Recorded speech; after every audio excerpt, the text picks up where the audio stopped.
Hai anak-anak masa kini, kita bertemu kembali pada bab kedua. Nah, kita akan mempelajari tentang kegiatan ekonomi dalam submateri kedua yaitu sistem ekonomi. Baik anak-anak sekalian, dewasa ini apa yang kalian ketahui tentang sistem ekonomi? Ya, setiap negara berdaulat dalam usahanya mensejahterakan masyarakat harus mempunyai suatu kebijakan yang tepat untuk mencapainya. Pelaksanakan kebijakan untuk menghadapi berbagai masalah ekonomi untuk mencapai kesejahteraan masyarakat dikenal dengan sistem ekonomi. Adapun tujuan pembelajaran yang ingin dicapai pada kesempatan kali ini adalah setelah mengikuti proses pembelajaran, peserta didik diharapkan dapat pertama, menganalisis sistem ekonomi, yang kedua, menganalisis sistem ekonomi di Indonesia. Adapun yang termasuk dimensi profil pelajar Pancasilanya, yang pertama adalah mandiri dan bernalar kritis. Sebenarnya materi ini melanjutkan daripada kegiatan ekonomi yang telah dipelajari sebelumnya, yaitu ada kegiatan produksi, kegiatan distribusi, dan kegiatan konsumsi. Nah, apa yang kalian ketahui tentang sistem ekonomi? Ya, sistem ekonomi adalah sistem yang mengatur kondisi perekonomian suatu negara sesuai kondisi negara sendiri. Adapun macam-macam sistem ekonomi, ini terbagi 4 macam.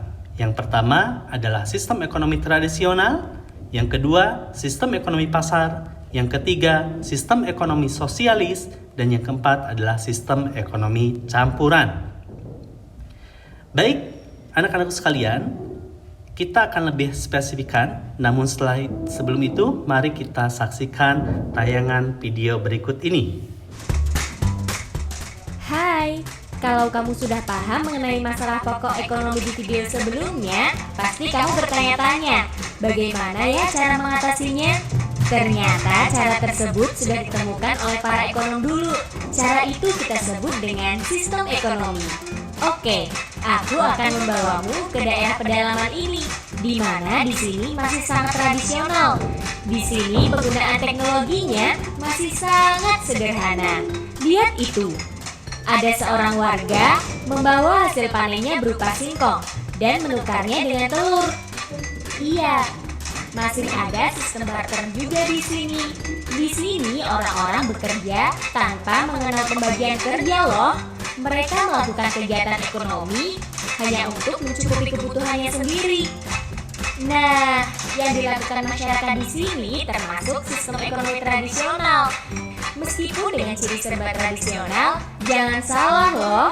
Sistem ini masih memiliki kelebihan. Mereka melakukan persaingan yang sehat. Karena di sini hubungan antar individu sangat erat. Lihat, rumah-rumah mereka masih sederhana dan mirip-mirip kan?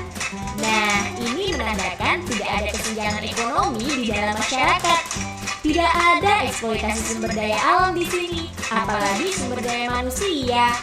Namun sistem ini ada juga kelemahannya yang menjadikannya tidak lagi digunakan di berbagai negara. Kelemahannya yaitu produktivitas di sini masih rendah karena teknologi yang masih sederhana. Sehingga pertumbuhan dan perkembangan ekonomi di sini lambat dan juga tidak semua kebutuhan masyarakat dapat terpenuhi di sini. Mereka masih banyak bergantung dengan alam. Oke, kamu sudah paham kan bagaimana sistem ekonomi tradisional ini? Saat ini hanya sedikit negara yang masih menerapkan sistem ini. Itu pun hanya daerah-daerah tertentu saja.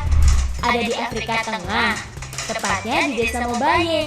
Di desa ini pasokan listrik juga sangat langka. Ada juga Baiki, ibu kota dari negara Republik Afrika Tengah. Kebanyakan penduduk di sini bermata pencaharian sebagai petani kopi dan kayu. Selain itu ada Malawi, sebuah negara di daratan Afrika bagian selatan. Perekonomian di sini didominasi oleh sektor pertanian. Di Indonesia ternyata ada juga terletak di Lembah Baliem, tepatnya di Pegunungan Jaya-Wijaya, Papua. Di sini penduduknya kebanyakan memiliki mata pencaharian bercocok tanam dan beternak. Nah, selain sistem ekonomi tradisional, ada juga berbagai sistem ekonomi lainnya. Yuk kita pelajari di video selanjutnya ya. Semoga bermanfaat. Sampai jumpa.